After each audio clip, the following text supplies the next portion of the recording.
Salut à tous, c'est Sylvain du podcast Au fait, c'est quoi? Si je vous dis Paris, fin mai, grandiose et spectacle, vous allez me dire peut-être la deuxième victoire du PSG en Ligue des Champions, ça nous a fait plaisir.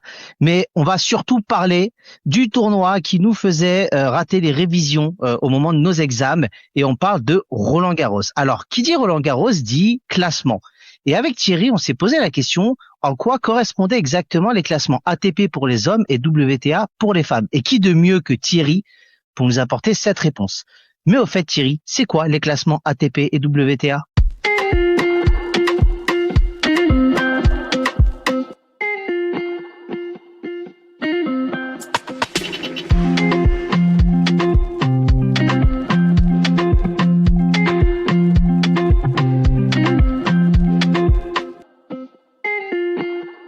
Salut Sylvain, salut tout le monde. Bon alors vu que t'as pas pu t'empêcher, effectivement on enregistre aujourd'hui, on est exactement le 1er juin 2006. 2026, 2006, 2006 on bien n'avait sûr. pas, on n'avait pas de Ligue des Champions, là. C'était loin. Ah, ah, c'était même très loin effectivement pour vous. Donc même si c'est pas le sujet, mes félicitations à Paris, je reste français avant tout. Je retiendrai que malgré tout, à jamais les premiers, mais c'est pas le sujet de l'épisode. On va pas Euh, rentrer dans ce débat-là, mon ami Thierry. On va parler de tennis. Voilà. Alors, le tennis, eh ben, tu sais quoi? Pour une fois, je vais changer un petit peu et je vais commencer par faire notre auto-promo. Épisode 3, les scores au tennis. Épisode 5, les balles de tennis. Épisode 103, la terre battue. Donc, je t'ai coupé au moment où on lançait l'enregistrement et tu m'expliquais que c'était notre quatrième épisode sur le tennis. Je vous avoue que les premiers en plus ont bien marché et on s'est dit que ça pouvait être intéressant. Voilà. Donc maintenant, on va quand même venir au sujet parce que nos auditeurs vont se dire c'est bien beau, mais si vous pourriez arrêter de blablater, ce serait bien. Donc, le classement, donc effectivement, ATP WTA. Alors, ATP pour Association of Tennis Professionals, WTA pour Women's Tennis Association. Donc ATP pour les hommes, WTA pour les femmes. Donc, ça correspond tout simplement au système officiel qui est utilisé pour évaluer, départager et hiérarchiser les joueurs de tennis professionnels, masculins et féminins, dans le monde. Ok. Et ça sert à quoi exactement si on parle de tournoi et de classement?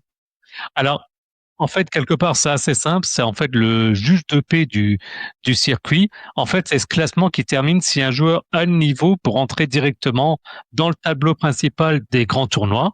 Donc, sans passer par les qualifications, c'est les fameuses têtes de série. Et donc, qui lui évite à ce moment-là des matchs pièges contre les meilleurs dès le premier tour. Donc, en étant tête de série, on est qualifié automatiquement, on évite d'avoir les qualifs et on est mieux placé. C'est pas propre au tennis, hein, au football, on connaît ça aussi sur les tirages au sort, par exemple, en particulier pour la Coupe du Monde et les championnats d'Europe. Donc, c'est ce classement, par contre, comme c'est des équipes individuelles, on peut pas faire de notion de vraiment de qualification sur plusieurs mois comme ça se fait dans d'autres sports. Donc, c'est ce classement qui est mis en place.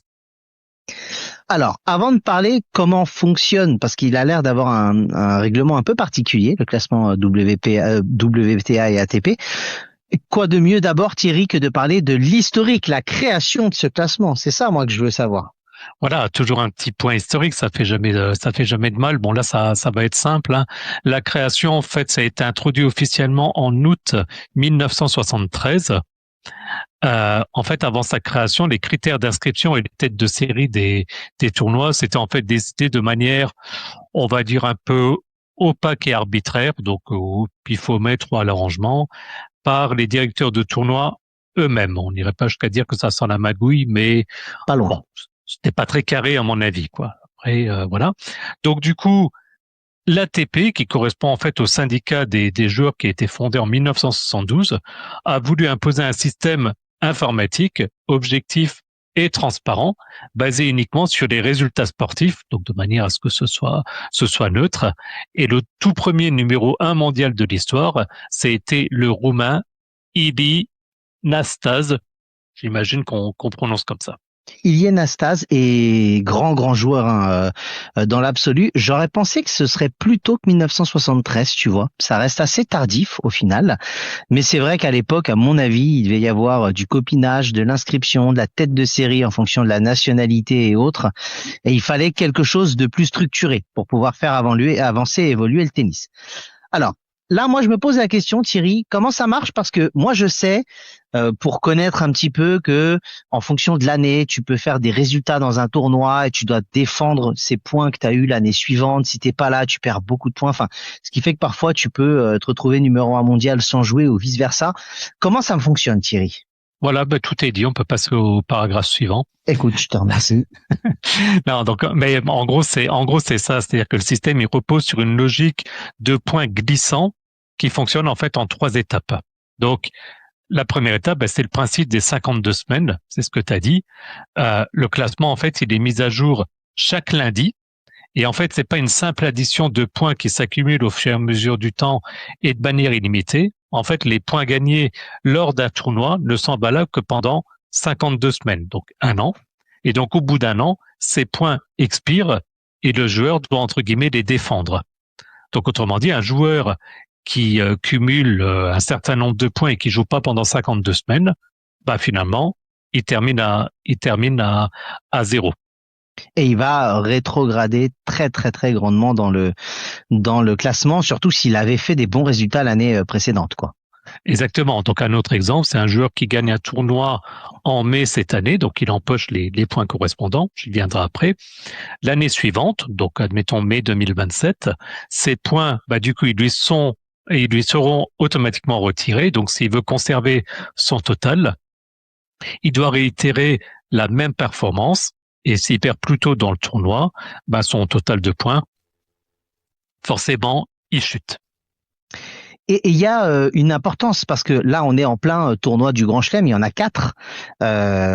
Donc Australie, États-Unis, Londres avec Wimbledon et la France avec Roland-Garros. Je présume que ça marque plus de points qu'un Master 1000 qui est le tournoi juste après le plus grand et puis ATP 500 et autres, en gros. Exactement. Et en fait, je te dirais que j'ai découvert un truc qui pourtant paraît d'une évidence absolue, mais j'avais jamais fait gaffe. C'est qu'en fait, donc, bon, ça, je me doutais, comme tu dis, plus le tournoi est prestigieux, plus il rapporte de points aux vainqueurs. Donc, les éliminés, il faut savoir que les éliminés, donc des tours précédents, eux, ils reçoivent une dotation proportionnelle, hein. Il n'y a pas évidemment que le vainqueur qui gagne des points. Et donc, tu le disais, donc il y a les plus hauts niveaux qui sont donc les grands chelem, je ne vais pas les citer, tu viens de le faire. Donc le gagnant du grand chelem, d'un grand chelem, du coup, il va récolter 2000 points. Et c'est là où ça paraît bête et pourtant c'est tellement évident. Ensuite, c'est les Master 1000 et du coup, ça remporte 1000 points, tout simplement. C'est pour ça qu'on appelle ça un Master 1000. Donc exemple, c'est les tournois de Monaco, de Madrid, de Paris-Bercy ou d'Indian Wells. Ouais. Il y a ensuite les tournois ATP 500. Alors, on voit qu'on divise en gros par 2 à chaque fois, hein. 2000 points pour le Grand Chelem, Master 1000. Donc maintenant, ATP 500, donc 500 points. Barcelone, Rotterdam, Washington. On continue dans la lignée. ATP 250, donc 250 points. Lyon, Marseille, en sachant qu'il y a un cas particulier, mais celui-là, je vais le laisser de côté parce que ça tient à cœur et tu voulais en parler un petit peu plus tard. Exactement. Par contre, en lisant le conducteur, tu vas nous parler d'une règle que je ne connaissais pas juste après par rapport au nombre de tournois. Ça, je t'avoue que je le découvre. Exactement. Et finalement, pareil, c'est assez logique finalement, c'est qu'en fait, dans l'absolu, un joueur, il peut disputer 25, 30 tournois par an et donc potentiellement cumuler autant de points. Sauf que tous les joueurs ne peuvent pas voyager autant, ne peuvent pas jouer autant, etc. Surtout en début de carrière où ils n'ont pas forcément les moyens. Tiens, ni les sponsors. Tiens, parlons un petit peu des sponsors. Du moins, on l'avait fait. Les sponsors, épisode 27. Ah, allez, un 4e épisode proposé. On en fait de plus en plus et en même temps, on a de plus en plus d'épisodes. Et oui, qui avait été en plus proposé par Jeff. Ça, je vous laisserai les auditeurs écouter. Jeff pour le rugby au Luxembourg. Mais celui-là, je vous laisserai chercher l'épisode. Donc, du coup, voilà, ils n'ont pas forcément tous possibilité de faire tous les matchs. Et donc, pour permettre une certaine équité, l'ATP, à chaque fois je dis l'ATP, pour le WTA, c'est exactement la même chose, qu'on soit bien clair. Donc, du coup, les règles ne retiennent en fait que les 19 meilleurs résultats sur les 52 dernières semaines. Et donc, ce calcul, ça inclut obligatoirement les tournois majeurs, donc les 4 grands chelem et les 8 des Master 1000, complétés du coup par les meilleurs résultats dans les catégories inférieures. Donc, ça permet une équité dans le sens où c'est pas parce qu'on joue un maximum de tournois qu'on va forcément avoir un maximum de points. C'est ça. Mais si on a les moyens de le faire, on peut se rattraper d'avoir fait un mauvais tournoi et aller en disputer un autre pour que celui-ci intègre les 19, quoi, concrètement. Exactement. Voilà, ça permet un côté un petit peu rattrapage. Mais par contre, imaginons un joueur qui se foire sur les 4 tournois du Grand Chelem et qui quitte au premier tour à chaque fois. Au final, il y a quand même très peu de chances qu'il arrive après dans les 5 premiers du classement. Oui, bien sûr, bien sûr. Ok, bah ça, tu vois, je ne le savais pas. Et je vois qu'après, c'est les anecdotes, Thierry. Donc, je pense que tu n'as pas d'autre chose à rajouter et que je peux parler de ma petite partie. Absolument, vas-y. Je vais essayer de faire vite. On vous parlait des masters avec les 8 meilleurs joueurs. Là, on parle d'un autre classement qui est le classement Race, ATP Race ou WTA Race. C'est l'un des plus grands, un des grands 2 systèmes par rapport au classement. Concrètement, c'est pas un système qui est lissé sur 52 semaines. Est-ce que vous avez fait l'année auparavant? C'est du 1er janvier au 31 décembre. C'est vraiment le classement sur l'année en cours. Donc la différence, c'est effectivement, il n'y a pas de points à préserver ou à aller chercher. C'est si vous faites les tournois sur une année et que vous êtes dans les 8 premiers sur cette année-là, vous faites partie des masters. Et les masters, comme vous l'avez vu, il y a une passerelle avec le classement WTA et ATP parce que ça vous permet de rapporter 1500 points. Mais c'est vraiment sur cette année civile en cours. Et après, ça nous fait un superbe tournoi avec les 8 meilleurs joueurs de l'année en fin d'année. Et là, après, vous avez celui qui gagne et qui est le meilleur des meilleurs, on va dire un peu concrètement.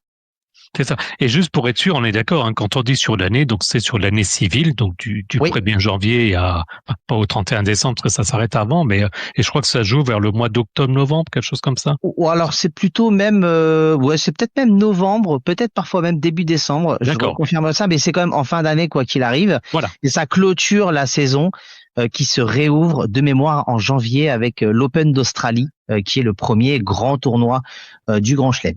Absolument. Eh ben, j'ai envie de dire que d'une certaine manière, tu as lancé des anecdotes avant l'heure, du coup. Eh ben, écoute, oui, et j'en aurai une pour finir que tu n'as pas notée. Soit je commence ou soit je finis avec. C'est toi qui décides, Thierry. Eh ben, allez, vas-y, t'es lancé. Lance-toi, je sens que ça tient à cœur. Ok. Alors, ce que l'on a vu, c'est que vous avez différentes choses et Thierry va nous parler de différents rebelles, miraculés du classement, hold-up. Mais il y a un système qui est un classement protégé. Donc, si par exemple, vous êtes pénalisé par une grosse blessure, une maladie ou chez les femmes une grossesse, vous avez la possibilité de verrouiller votre classement. Donc, si l'athlète est blessé pendant une longue période, le classement va forcément s'effondrer. Comment il faut faire? Il faut que la durée minimale de l'absence soit de 6 mois et qu'il y ait une demande officielle qui soit envoyée à la ATP ou la WTA, dans les 6 mois qui suivent le dernier tournoi disputé. Vous avez la possibilité à ce moment-là de bloquer, par exemple, votre 15e place mondiale. Seule différence, si vous êtes amené à jouer un tournoi du Grand Chelem, vous ne serez pas tête de série, alors que normalement, vous devriez l'être, et vous pouvez très bien tomber dès le premier tour contre le premier mondial. Mais ça vous permet d'intégrer un tournoi, si vous revenez après une grossesse, par exemple, pour une femme, ne pas avoir à passer par les qualifications ou devoir enchaîner les tournois pour remonter votre classement. Je trouve que c'est bien comme système pour les femmes enceintes ou pour une blessure ou une maladie qui nécessite énormément d'arrêt. Je pense que c'est une bonne chose. Voilà, c'était ma petite anecdote. D'accord, et ça effectivement je connaissais pas du tout, j'ai pas entendu. Pourtant je suis relativement pas mal l'actualité du tennis, donc mais effectivement ouais, il y a un côté protecteur, c'est toujours bon à prendre, c'est une bonne chose. Exactement.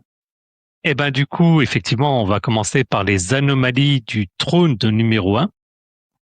En commençant par le règne le plus court de l'histoire. Et oui, j'aime bien toujours le côté record, le côté loufoque. Donc, un certain Patrick Rafter, ça me rappelle des vieux souvenirs, ouais. forcément, devenir le numéro 1 mondial, c'est évidemment le rêve absolu. Mais pour l'Australien, donc Patrick Rafter, le rêve, il a duré un battement de cils puisqu'il a atteint le sommet le 26 juillet 1999. Malheureusement pour lui, le lundi suivant, donc le 2 août, le jeu des points glissants, comme on a expliqué, ça a profité à un petit joueur peu connu du nom de Pete Sampras.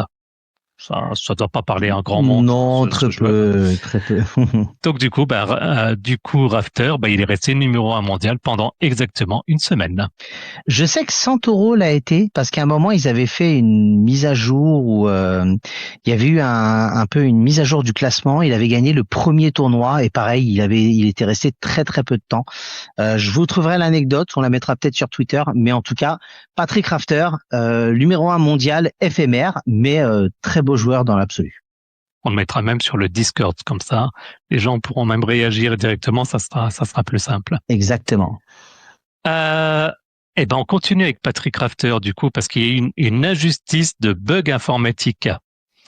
En fait, en 1975, donc il y a l'Espagnol Manuel Orantes, il a vécu une injustice technologique parce qu'en raison d'un bug dans les tout premiers ordinateurs de l'ATP qui calculaient donc les points, ils n'allaient pas faire ça à la main, hein, quand même pas exagéré, le classement il est resté bloqué. Et des années plus tard, il y a des statistiques qui ont recalculé les vrais points de l'époque et ils ont découvert qu'Orantes aurait dû être numéro 1 mondial pendant une semaine en 1975 à la place de Jamie Connor.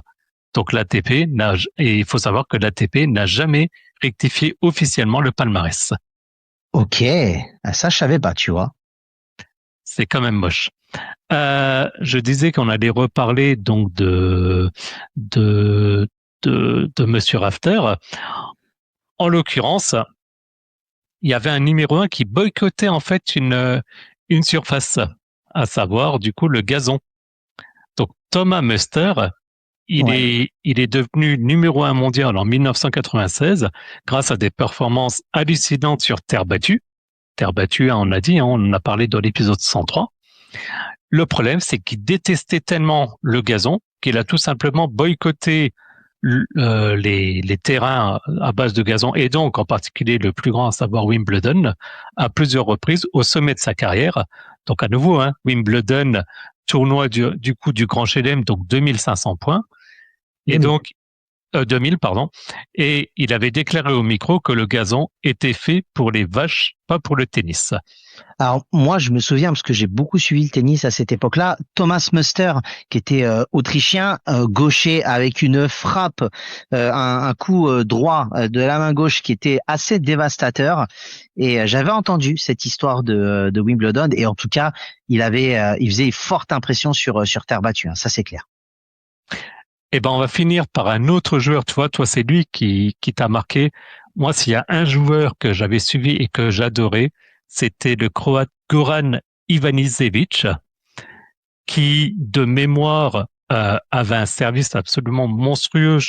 J'ai pas vérifié, mais je me demande s'il n'avait pas même battu des records de nombre d'aces ou un truc comme ça. Mais de mémoire, c'était un serveur monstrueux. Et donc, en 2001, en fait, il était au fond du trou, il était blessé, sans confiance, et il pointait à la 125e place mondiale. Il y a les organisateurs du tournoi de Wimbledon qui décident de lui accorder une wildcard, comment dire, une invitation sans passer par les qualifs, etc., par pure nostalgie. Et ce qu'il y a, c'est que contre toute attente, il a remporté le tournoi dans une finale légendaire en 5-7 contre Patrick Rafter, le malheureux de la première anecdote. Un peu poissard, malheureusement, le Patrick Rafter dans cet épisode, en tout cas. C'est compliqué quand même. Ouais. Du coup, en 2 semaines, il a fait un bond stratosphérique en passant de la 125e place à la 16e place mondiale. Ouais, je me rappelle de Goran Ivanisevic, très gros service. Alors, je me rappelle de Muster, mais on va pour une fois parler un peu de nous. Moi, j'étais un grand fan de Nadal dans l'absolu parce que j'adore les matchs sur terre battue et je trouve que ça a été le record de 14 Roland-Garros, dont le premier qu'il gagne, il en gagne plusieurs. Je trouve que c'est un des rares exploits dans le sport qui, je pense, ne sera pas égalé ou atteint. Mais ça, c'est juste un avis personnel. Et pour finir, Thierry, sache que j'ai un peu regardé concernant Fabrice Santoro. Alors, il n'a pas vraiment été numéro 1 mondial dans le sens officiel. C'est juste qu'il y a eu une curiosité statistique au début de la saison 2000. En gros, il y a eu un nouveau mode de comptage. Et après sa victoire au tournoi de Doha, Santoro il s'est retrouvé premier du classement mondial provisoire de la saison. Donc c'est pour D'accord. ça qu'il y a une sorte de leader, on va dire, très éphémère, qui n'était pas comme ce qu'on a vu pour Patrick Rafter. Et donc voilà, mais je me rappelle avoir entendu l'anecdote, donc je voulais juste finaliser ce petit retour. Ok, effectivement, ça me conforte dans une idée que j'avais que les classements avaient pas toujours été de cette manière. Bon, après, si ça date quand même au moins du début des années 2000, ça fait plus de 25 ans, donc c'est lég- c'est légitime. Est-ce que tu avais d'autres points de ton côté, Sylvain? Écoute, non, c'est bon. On peut passer donc au générique, différentes infos complémentaires.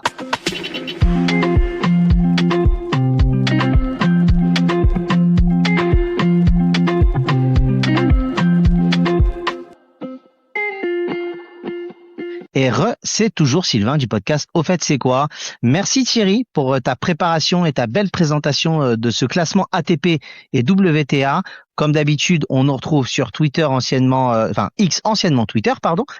Thierry, tu vas nous mettre à disposition les différents épisodes et tu gères ça de main de maître. Je te laisse parler de la suite et de nos autres réseaux. Et oui, puis comme d'habitude, le plus simple, si vous voulez en savoir un petit peu plus sur nous, si vous voulez un peu écouter tous les épisodes, là, ça va commencer à faire une belle petite liste. En tout cas, cette liste, elle est complète et disponible, tout simplement sur notre site www.auffaitc'estquoi.fr. Vous retrouverez les liens de notre podcast en fonction de votre application préférée, le lien vers notre chaîne YouTube, notre compte X, anciennement Twitter, et notre page Facebook. Et puis, comme indiqué, consultez également les notes de l'épisode, parce que vous pourrez obtenir les liens vers notre page Buy Me a Coffee si vous souhaitez nous soutenir financièrement, et puis également notre serveur Discord pour discuter entre vous et avec nous. Merci à tous et à plus dans le bus. À bientôt, salut!